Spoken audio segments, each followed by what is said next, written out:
ദൈവത്തിൻ്റെ അതിപരിശുദ്ധ നാമം വാഴ്ത്തപ്പെടുമാറാകട്ടെ.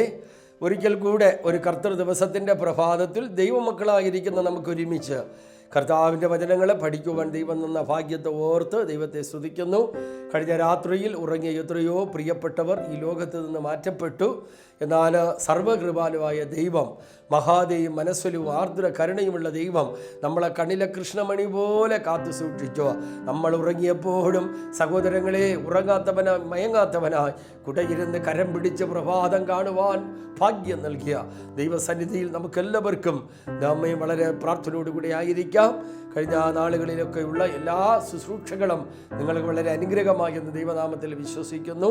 തുടർന്നും നമുക്ക് ഇന്നത്തെ ഈ കർത്തൃ ദിവസ പ്രഭാതത്തിലെ ധ്യാനത്തിനായിട്ട് നമുക്ക് ദൈവാത്മാവ് തന്നിരിക്കുന്നത് മാർക്കോസ് എഴുതിയ സുവിശേഷം 11-ാം അധ്യായം അതിൻ്റെ 17-18 വാക്യങ്ങൾ.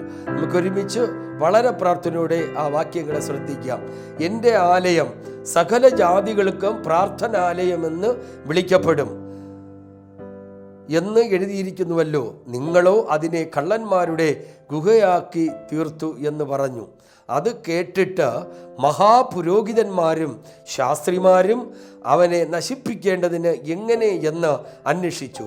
പുരുഷാരം എല്ലാം അവൻ്റെ ഉപദേശത്തിങ്കൽ അതിശയിക്കയാൽ അവർ അവനെ ഭയപ്പെട്ടു. കണ്ണുകളടയ്ക്കാം, ഒരു നിമിഷം പ്രാർത്ഥിക്കാം. ആകാശം മാറും, ഭൂതലവും മാറും, ആദി മുതൽക്കേ മായാതുള്ളൊരു തിരുവചനം മാത്രം. ആകാശം മാറും, ഭൂതലവും മാറും, ആദി മുതൽക്കേ മായാതുള്ളൊരു തിരുവചനം മാത്രം. വചനത്തിൻ്റെ വിത്തു വിതപ്പാൻ പോകാം, സ്നേഹത്തിൻ്റെ കതിരുകൾ കൊയ്യാൻ പോകാം. വചനത്തിൻ്റെ വിത്തു വിതപ്പാൻ പോകാം, സ്നേഹത്തിൻ്റെ കതിരുകൾ കൊയ്യാൻ പോകാം.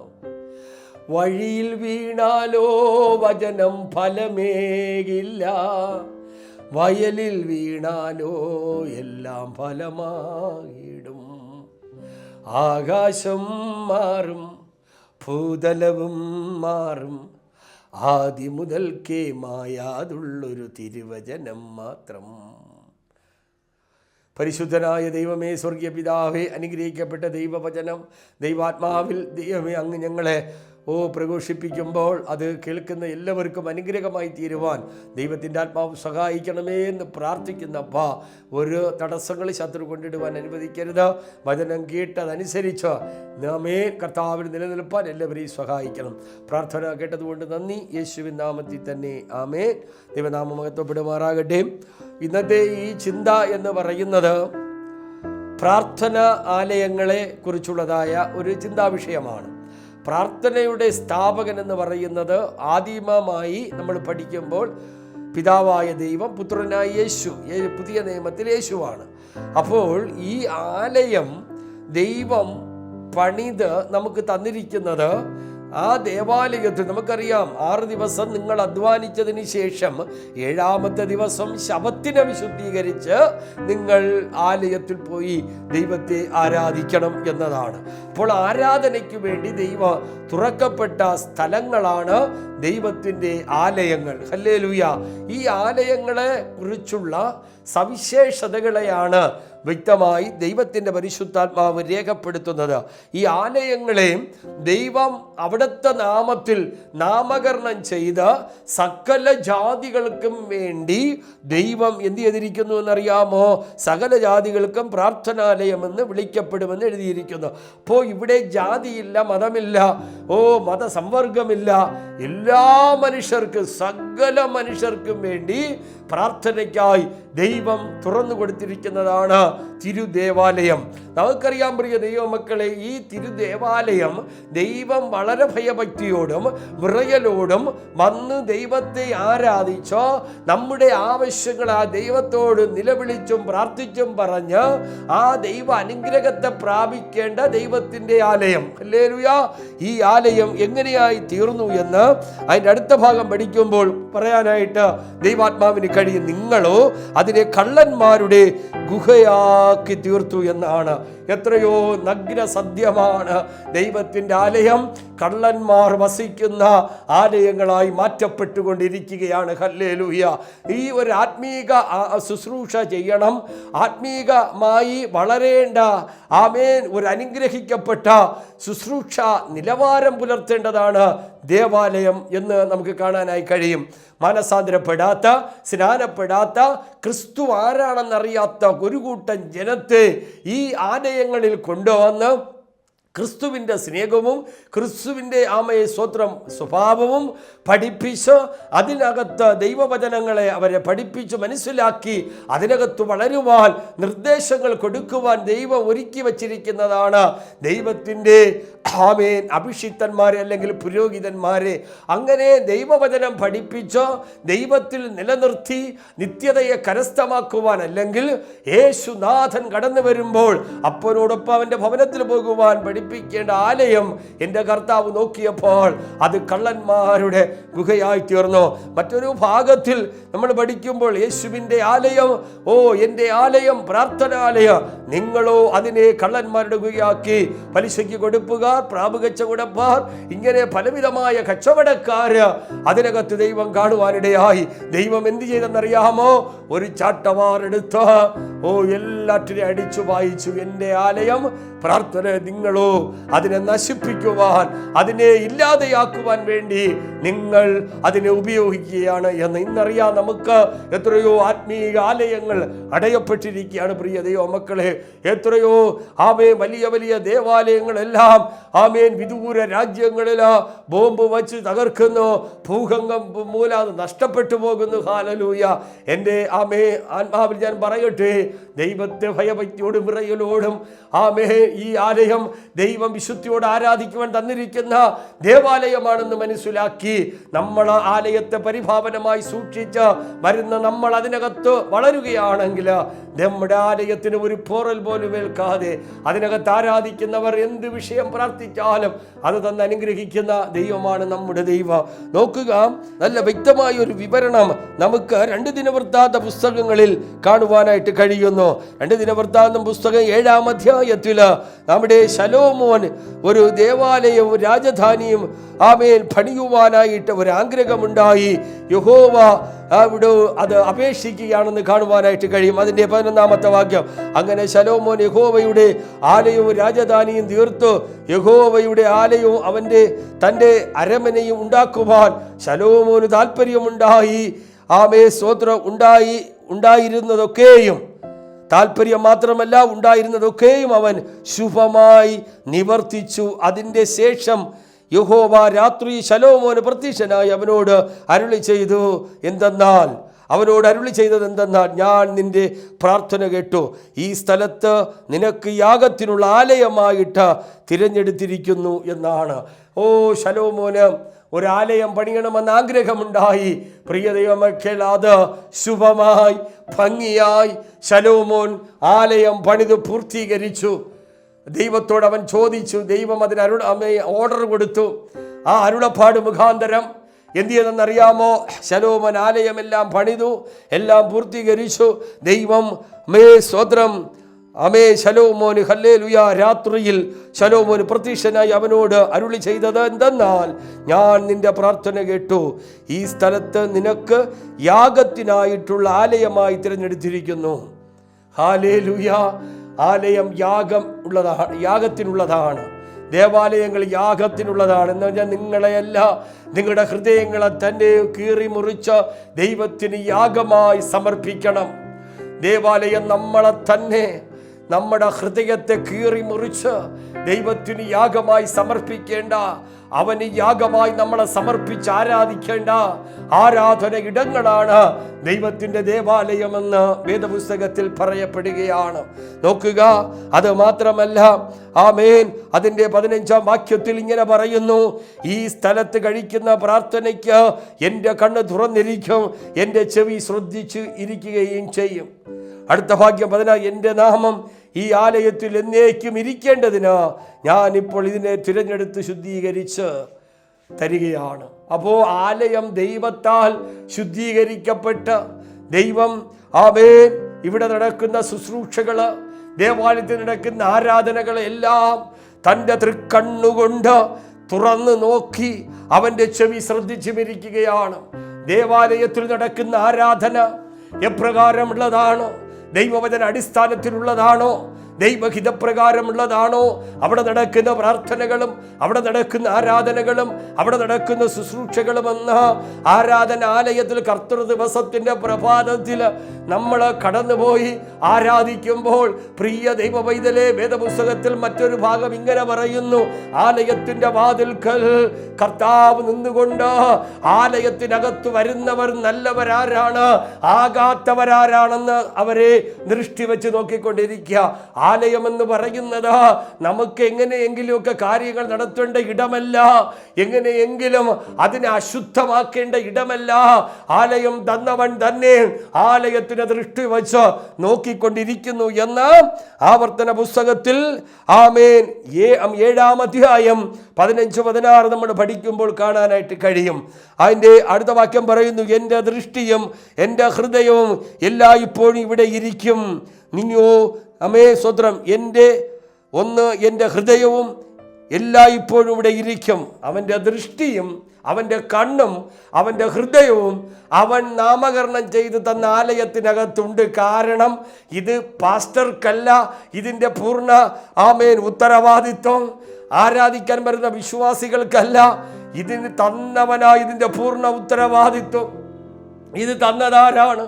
ഈ ആരാധന ആലയം ഒരിടവുമില്ലാതിരിക്കുമ്പോൾ ഒരുപക്ഷേ ഏതെങ്കിലും ഒരു സ്ഥലത്ത് ഒരു ആരാധന ആലയം ദൈവം തരുന്നത്, അത് ആരാധിക്കാൻ വരുന്നവർ എങ്ങനെ ഉള്ളവരാണ്, അവരുടെ സ്വഭാവം എങ്ങനെയാണ്, അവർ ചെയ്യുന്ന ശുശ്രൂഷ ദൈവവചനപ്രകാരമാണോ എന്ന് നോക്കുവാൻ എൻ്റെ ദൃഷ്ടിയും എൻ്റെ ഹൃദയവും എപ്പോഴും ഞാൻ തന്ന ആലയത്തിനകത്തുണ്ടായിരിക്കുമെന്ന് ഇവിടെ വിശുദ്ധ ബൈബിൾ പറയുകയാണ്.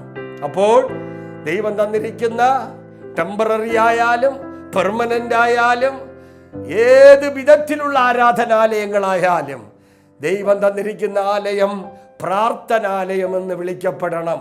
അതാണ് അതിൻ്റെ ലേബൽ. അതിനകത്ത് പിന്നെ മറ്റൊരു പദപ്രയോഗത്തിലൊരു ശബ്ദം ആ ആലയത്തിനകത്തു നിന്ന് ഉണ്ടാകുവാൻ പാടില്ല എന്നാണ് ആ വചനത്തിൻ്റെ ആധികാരികമായ മർമ്മം എന്ന് ഞാൻ ദൈവാത്മാവിൽ ഓർമ്മപ്പെടുത്തുകയാണ്. നമ്മൾ ഒരു ആരാധനാലയം പ്രാർത്ഥിച്ചു ദൈവം അനുഗ്രഹിച്ചു തന്നു. ആമേൻ. ശലോമോനോട് പറഞ്ഞു, നിന്റെ ആഗ്രഹം അനുസരിച്ച് ഈ ആലയത്തെ നിന്റെ ഇഷ്ടപ്രകാരം നിങ്ങളെല്ലാവരും കൂടെ പണിതു, നല്ലത് തന്നെയാണ്. അതിനെ ഞാൻ ദൈവനാമത്തിൽ നിങ്ങൾക്ക് പ്രാർത്ഥനയ്ക്കായിട്ട് തുറന്നു തന്നു. ഹല്ലേലൂയ. പിന്നെ ഒരു പ്രധാനപ്പെട്ട കാര്യമുണ്ട്. ശലോമോനെ, എപ്പോഴും ഈ ആലയത്തിനകത്ത് ഞാൻ ദൃഷ്ടി വെച്ച് നോക്കിക്കൊണ്ടിരിക്കും. എൻ്റെ ഹൃദയം മറന്നു പോകരുത്. ഹല്ലേലൂയ. എൻ്റെ ഹൃദയം എല്ലായ്പ്പോഴും ഇവിടെ ഇരിക്കും. ഹല്ലേലൂയ. എൻ്റെ ഹൃദയവും എപ്പോഴും ഇവിടെ ഇരിക്കും. ഹല്ലേലൂയ.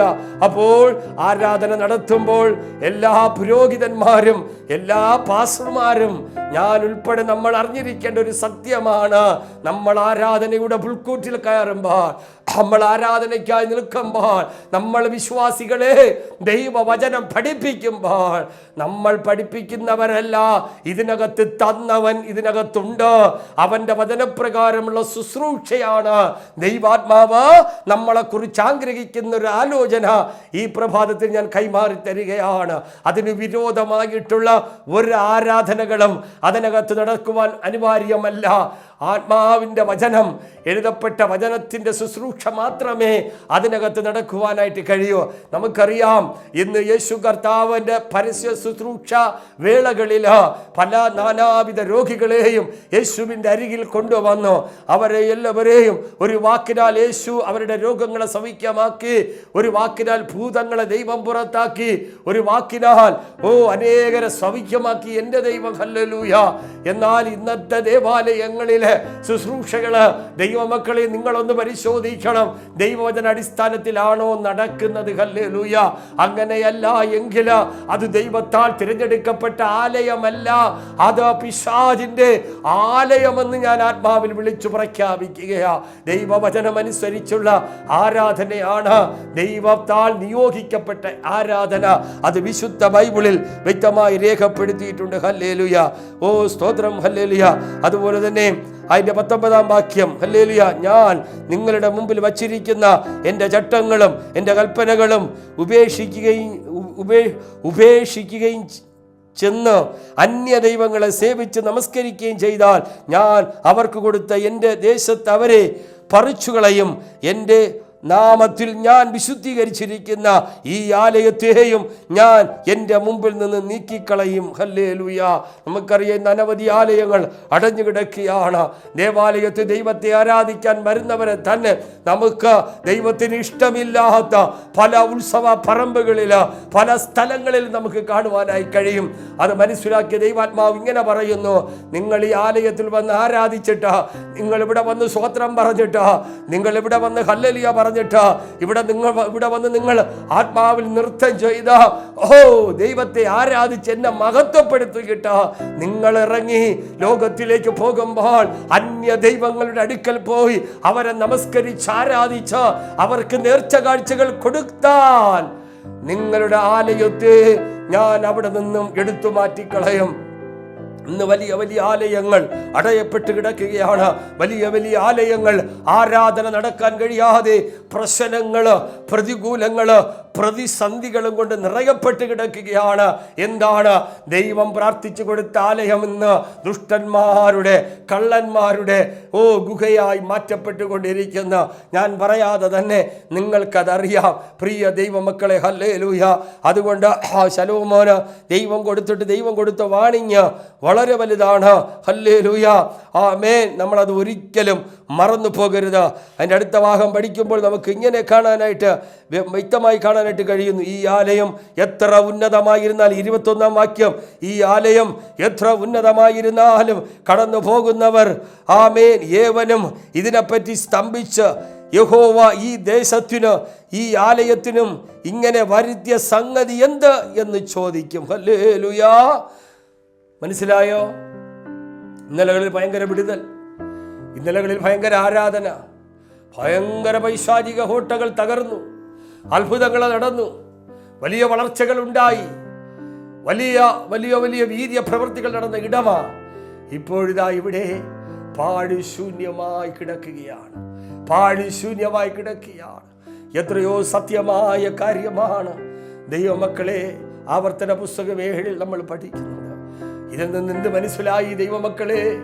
ദൈവം തരുന്ന ആലയങ്ങളിൽ നമ്മൾ ആരാധനയ്ക്ക് കടന്നു പോകുമ്പോൾ 7 ദിവസവും മദ്യപിച്ചതിന് ശേഷം, 6 ദിവസവും മദ്യപിച്ചതിന് ശേഷം, അന്ന് രാത്രിയിൽ കഴിഞ്ഞ കർത്തൃ ദിവസത്തിൽ കൊണ്ടെറിഞ്ഞ ബൈബിളും എടുത്ത് ഒന്ന് തുടച്ച് മിനുസപ്പെടുത്തി വച്ചിട്ട്, ആമേൻ, 6 ദിവസവും മദ്യപിച്ച്, മുറുക്കാൻ ചവച്ച്, ദൈവഗീതമില്ലാത്ത പ്രവർത്തികൾ ചെയ്ത്, വാക്കുകൾ, നോട്ടങ്ങളെല്ലാം ദൈവഗീതമില്ലാത്ത രീതിയിൽ പ്രയോഗിച്ചിട്ട് ശനിയാഴ്ച രാത്രിയിൽ ദൈവമേ എന്ന് പറഞ്ഞ് പ്രാർത്ഥിച്ചു വിശുദ്ധീകരണം പ്രാപിച്ച് ഒരാഴ്ച ഒതുക്കി വെച്ച വിശുദ്ധ ബൈബിളും എടുത്തുകൊണ്ട് ആലയത്തിൽ പോയി സ്തോത്രം പറയുന്ന സ്നേഹിത, ആലയത്തിൽ പോയി തിരുവത്താഴത്തിൽ പങ്കെടുക്കുന്ന സഹോദര സഹോദരി, അയ്യോ കഷ്ടം.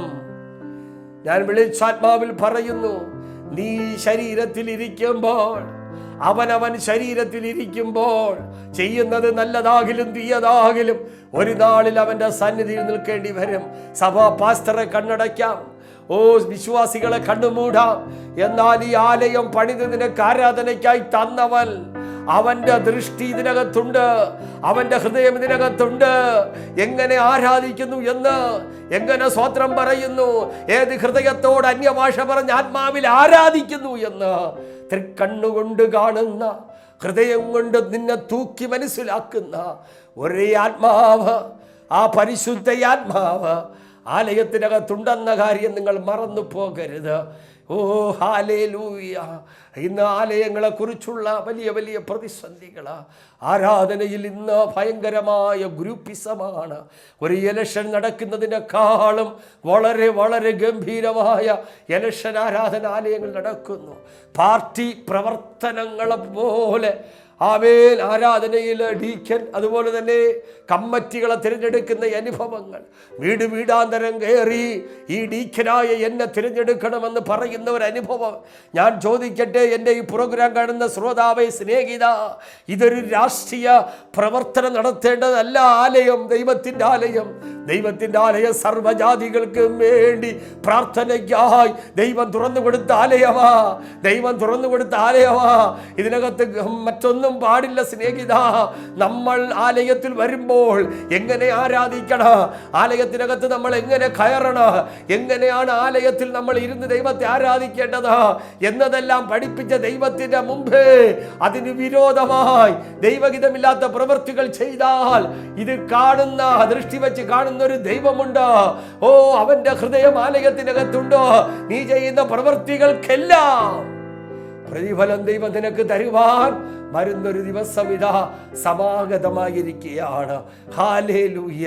അതുകൊണ്ട് ദൈവത്തിൻ്റെ ആലയത്തെ അത് ഒരു സ്തോത്രം പാർട്ടിയുടെ പ്രവർത്തനം പോലെ ആക്കി തീർക്കരുത്. ദൈവത്തിൻ്റെ ആലയത്തിനകത്ത് കയറുന്നതിന് മുമ്പ് ഇതിനകത്ത് കയറുവാൻ ഞാൻ യോഗ്യത ഉള്ളവനാണോ? എനിക്കറിയാം, പലരെ എനിക്കറിയാം. മദ്യപിച്ച് 6 ദിവസം മദ്യപിച്ചിട്ട് 7ാമത്തെ ദിവസം ഓ ഹല്ലേലൂയ ദേവാലയത്തിൽ വന്ന് സെക്രട്ടറി സ്ഥാനം പതുപോലെ അലങ്കരിക്കുന്ന വ്യക്തിത്വമാണ്.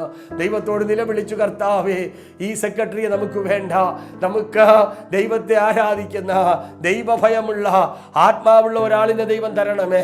ദൈവം അത് തരുവാൻ തക്കവണ്ണം ഇടയായി തീർന്നു. ഹല്ലേലൂയ.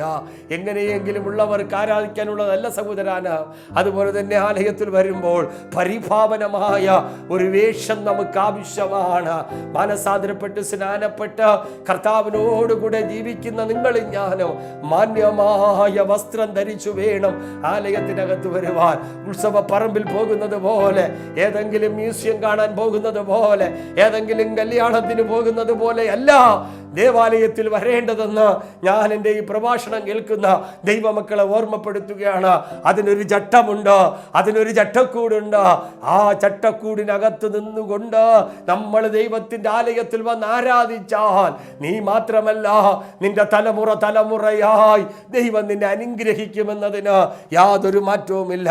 അനുഗ്രഹിക്കുന്ന ദൈവമാണ് നമ്മുടെ ദൈവം. ഹല്ലേലൂയ. ഓ, നമുക്ക് യോഗ്യമാ മണ്ണമുള്ള വസ്ത്രം ധരിക്കണം. ഇന്നത്തെ വസ്ത്രത്തെ കുറിച്ച് പറഞ്ഞാൽ, ഒരു പേന്റ് ഇട്ട് കഴിഞ്ഞാൽ 4 ഭാഗത്ത് 4 കീറലുകളാണ്, 4 കീറലുകളാണ്. അവിടെ എല്ലാം നോക്കുമ്പോൾ അതിപ്പോഴത്തെ ഫാഷന. വസ്ത്രധാരണം എന്ന് പറഞ്ഞാൽ അതിലും ഗംഭീരമാ. ഓ, മുടി വളർത്തുന്നത് അതിലും ഗംഭീരമാ.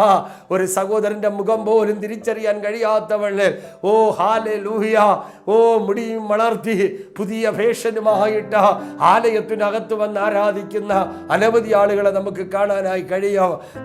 സത്യമുള്ളതുപോലെ വിളിച്ചു പറയുവാൻ ഒരിക്കലും നമ്മൾ ലജ്ജിക്കപ്പെടേണ്ട ആവശ്യമില്ല. നമ്മളെ നടത്തുന്നത് ദൈവയാത്മാവ. അതുകൊണ്ട് ഈ പ്രഭാഷണം നമ്മൾ കേട്ടുകൊണ്ടിരിക്കുമ്പോൾ ദൈവത്തിൻ്റെ ആലയം നമുക്ക് വേണ്ടി ദൈവം ആരാധനയ്ക്കായി തുറന്നു തന്ന ഇടമാണ്. ആ സ്ഥലത്ത് വരുന്നവർ പരിഭാവനമായി ഭയത്തോടും വിറയലോടും കൂടെ കടന്നു വന്ന് ദൈവത്തെ ആരാധിച്ച് മഹത്വപ്പെടുത്തണം. ഇന്ന് ദേവാലയത്തിൽ വന്നിരുന്ന് കഴിഞ്ഞാൽ, അതിനകത്ത് ആരാധന ആരംഭിച്ചു കഴിഞ്ഞാൽ അതിനകത്ത് ഫോൺ കോളുകളുടെ ബെല്ല് അടിക്കുന്നത് നമുക്ക് കേൾക്കാനിടയായി തീരും. എത്ര ഭയമുണ്ട് ദൈവത്തെ, എത്ര ഭയമുണ്ട് സഭാ ശുശ്രൂഷകനെ. നമ്മളിതെല്ലാം ചിന്തിക്കണം. ആലയത്തിൽ ഇരിക്കുമ്പോൾ, പെട്ടെന്ന് ഒരു ശുശ്രൂഷയിൽ ഇരിക്കുമ്പോൾ അതും എടുത്തുകൊണ്ട് പുറത്തേക്ക് ഓടുന്ന ഒരു അഭിഷേകം, പുറത്തേക്ക് പോകുന്ന ഒരു അനുഗ്രഹിക്കപ്പെട്ട ആമേൻ സ്തോത്രം വ്യക്തിത്വമായി ഇന്ന് മനുഷ്യർ മാറിക്കൊണ്ടിരിക്കുന്ന. ഫോണ് ശുശ്രൂഷയിൽ ഇരിക്കുമ്പോൾ ബെല്ലടിക്കുന്നതും ഫോൺ എടുത്തുകൊണ്ട് ഓടുന്നതും ദൈവഹിതമാണ് ആണോ എന്ന് എന്നെ കേൾക്കുന്ന സ്നേഹിത ശ്രോതാവ് നീ ചിന്തിക്കണം. സമേ ദൈവാത്മാവ് നടത്തുന്നവരാണെങ്കിൽ അവർ ആത്മാവിൽ സത്യത്തിൽ നടക്കുക. അവർ ഒരു ശുശ്രൂഷയ്ക്കായി ഒരുങ്ങുമ്പോൾ കട്ട് ചെയ്യേണ്ടതിനെ കട്ട് ചെയ്യും, മാറ്റിവെക്കേണ്ടതിനെ മാറ്റിവെക്കും. ആത്മനിറവോടും ദൈവിക അഭിഷേകത്തോടും കൂടെ കർത്താവിൻ്റെ ആലയത്തിനകത്തിരുന്ന് ദൈവത്തെ ആരാധിപ്പാനിടയായി തീരും. എന്നെ കേൾക്കുന്ന പ്രിയ ദൈവമക്കളെ, ആലയം എപ്പോഴും പരിഭാവനമായി സൂക്ഷിക്കണം. ആലയത്തിനകത്ത് ദൈവഹിതമില്ലാത്ത ഒന്നും കടന്നു വരുവാൻ നമ്മൾ അനുവദിക്കല്ലേ എന്ന് പ്രാർത്ഥിക്കുന്നു. ഇന്ന് 100% വാഗ്വാദങ്ങൾ നടത്തിയിട്ട് ഹാലലൂയ മദ്യപിച്ച ഹാലലൂയ കഞ്ചാവിന് അടിമപ്പെട്ട് ഇതെല്ലാം ചെയ്തിട്ട് ഏഴാമത്തെ ദിവസം ആലയത്തിൽ വന്ന് സ്വത്രം സ്വത്രം സ്വത്രം ഹല്ലേലൂയ എന്ന് പറയുന്ന എൻ്റെ ഈ പ്രോഗ്രാം കാണുന്ന വിശ്വാസിയേ, ആത്മാവിൽ വിളിച്ച് ഞാൻ ഒരു ദൂത് ഡിക്ലെയർ ചെയ്യുകയാണ്. നിന്റെ പോക്ക് ആ ജഡത്തിലെ നിന്റെ ചിന്ത അത് മരണത്തിന് ഇടയായിത്തീരും. ഞാൻ മുമ്പ് ഈ ഒരു എപ്പിസോഡ് ചെയ്തിട്ടുണ്ടായിരുന്നു. അതുകൊണ്ട് പ്രിയ ദൈവമക്കളെ, ക്രിസ്ത്യാനികളായ നമ്മൾ, ക്രിസ്തുവിൻ്റെ പുസ്തകത്തിൽ പേരെഴുതിയ നമ്മൾ വേർപാടിലും വിശുദ്ധിയിലും തന്നെ ജീവിക്കണമെന്നതിന് യാതൊരു മാറ്റവുമില്ല. ആ വേർപാടും വിശുദ്ധിയും നമുക്ക് വേണം. അത് ദേവാലയത്തിൽ വരുമ്പോഴും വീട്ടിലായിരിക്കുമ്പോഴും ഈ ലോകത്തിൽ നമ്മുടെ സകല പ്രവർത്തന മേഖലകളിലും ഈ വേർപാടും വിശുദ്ധിയിലും ജീവിക്കുന്ന ഒരു വ്യക്തിത്വമാണ്. എൻ്റെ പേര് ജീവൻ്റെ പുസ്തകത്തിൽ എഴുതിയ ആളാണെന്ന ആ ഒരു മൈൻഡിൽ നമ്മൾ നമ്മളുടെ കാര്യങ്ങൾ ചെയ്തു കഴിഞ്ഞാൽ ഒരിക്കലും നമ്മൾ തകർന്നു പോകുവാൻ, ഒരിക്കലും നമ്മൾ ഉടഞ്ഞു പോകുവാൻ എൻ്റെ ദൈവം അനുവദിക്കുന്ന ദൈവമല്ല. ദൈവത്തിൻ്റെ ആലയം പ്രാർത്ഥനയ്ക്കായി തുറന്നു തന്നതാണ്. ആമേൻ. എന്നാൽ അതിനെ ദൈവം അത് നോക്കിയപ്പോൾ ഊഹക്കച്ചവടക്കാർ, പലിശയ്ക്ക് കൊടുപ്പുകാർ, പെൺവാണിഭക്കാർ, ഇങ്ങനെയുള്ള പല തരത്തിലുള്ള ആളുകളെ അതിനകത്ത് ഈ പറഞ്ഞ എല്ലാ കാര്യങ്ങളും ഇന്ന് നമ്മുടെ സഭയ്ക്കകങ്ങളിൽ നമുക്ക് കാണാനായി കഴിയും. ഇതിനെ ഏതെങ്കിലും ഒരു പാസ്റ്റർ അല്ലെങ്കിൽ ഏതെങ്കിലും ഒരു പുരോഹിതൻ വിമർശിച്ചു കഴിഞ്ഞാൽ അദ്ദേഹത്തിന് ഉടനെ ഒരു ട്രാൻസ്ഫർ കടന്നു വരും. ആമേൻ. കാരണം ഇത് പറഞ്ഞത് നല്ലതാണ്, ഇത് ഏറ്റെടുക്കണം, അദ്ദേഹം ദൈവാത്മാവിൽ പറഞ്ഞതാണെന്ന് മനസ്സിലാക്കി അങ്ങനെ ജീവിക്കണമെന്നല്ല, അദ്ദേഹത്തിനെ എങ്ങനെ ഒതുക്കാമെന്ന് ചിന്തിക്കുന്ന കമ്മിറ്റി അംഗങ്ങളും വിശ്വാസികളുമാണ് ഇന്നത്തെ ലോകത്തിൽ കാണാൻ കഴിയുന്നത്. എന്താണ് കാരണമെന്ന് ചോദിച്ചാൽ, ദൈവം പ്രാർത്ഥിച്ച് അനുഗ്രഹിച്ചു കൊടുത്ത ആലയം ഇന്ന് കള്ളന്മാരുടെ ഭരണമായി തീർന്നിരിക്കുന്നു. അവർ പറയുന്നത് കേട്ടോ ആമേൻ, ദൈവ ആത്മാവിൽ നിറയപ്പെട്ട അഭിഷിക്തൻ കേട്ടുകൊള്ളണം, ഇല്ലെങ്കിൽ അപ്പോൾ തന്നെ ഒരു കത്ത് വരും, നിങ്ങളെ മാറ്റിയിരിക്കുന്നു. ഇതൊന്നും ഒരു വിശ്വാസിക്ക് അനുയോജ്യമായതല്ല. എന്നെ കേൾക്കുന്ന ദൈവമക്കളെ, ഇന്ന് ഈ പ്രഭാതത്തിൽ ഈ വചനം നമ്മൾ ചിന്തിക്കണം. ആലയത്തിൽ പോകുന്ന നമ്മളെല്ലാവരും എങ്ങനെയാണ് പോകുന്നത്, എങ്ങനെയാണ് ശുശ്രൂഷിക്കുന്നത്, എങ്ങനെയാണ് ആരാധിക്കുന്നത്? അതിനൊരു തനിമയുണ്ട്. വേർപാടിലും വിശുദ്ധിയിലും ആരാധിക്കണം. അതുകൊണ്ട് ദൈവത്തിൻ്റെ ആലയത്തെ പരിഭാവനമായി സൂക്ഷിച്ചുകൊണ്ട് അങ്ങനെ ഒരു നല്ല ജീവിതം നയിപ്പാൻ ദൈവാത്മാവ് നമ്മളെ സഹായിക്കട്ടെ, കൃപ ചെയ്യട്ടെ. കണ്ണുകളടയ്ക്കാൻ പ്രാർത്ഥിക്കാം. പരിശുദ്ധനായ ദൈവമേ, സ്വർഗീയ പിതാവേ, ശ്രേഷ്ഠവും അനുഗ്രഹമേറിയ നല്ല പ്രഭാതത്തിനായി സ്തോത്രം. വചനം കേട്ട എല്ലാ മക്കളും നിങ്ങൾക്ക് ഈ ആലയം തന്നിരിക്കുന്ന ദൈവമാണ്. ദൃഷ്ടിയും ദൈവഹൃദയവും അതിനകത്തുണ്ട്. ഞങ്ങൾ എങ്ങനെ ആരാധിക്കണം, ആമേൻ. എന്നാൽ ദൈവം കൊടുത്ത ആലയം എങ്ങനെയാണ് അശുദ്ധമാക്കിയത് എന്നെല്ലാം ഞങ്ങൾ പഠിച്ചപ്പോൾ അതൊന്നും ഞങ്ങളുടെ ആലയത്തിൽ വരാതെ വിശുദ്ധിയോടെ വിശ്വസ്തയോടെ ആലയത്തിനകത്ത് പോയി ആരാധിച്ച് ദൈവാനുഗ്രഹങ്ങളെ പ്രജീവിപ്പാൻ വചനം കേട്ട എല്ലാ മക്കളെയും സഹായിക്കും, അനുഗ്രഹിക്കും. എല്ലാ മകത്തോടത്തേക്ക് പ്രാർത്ഥന കേട്ടതുകൊണ്ട് നന്ദി. യേശുവിൻ നാമത്തിൽ തന്നെ പിതാവേ, ആമേൻ. ദൈവനാമത്തിന് മഹത്വം ഉണ്ടാകട്ടെ. തുടർന്നും ഇനി ഒരാഴ്ചകൾക്ക് ശേഷം കൂടി വരുമ്പോൾ ദൈവം നമ്മളെല്ലാവരെയും പരിപാലിക്കട്ടെ. God bless you.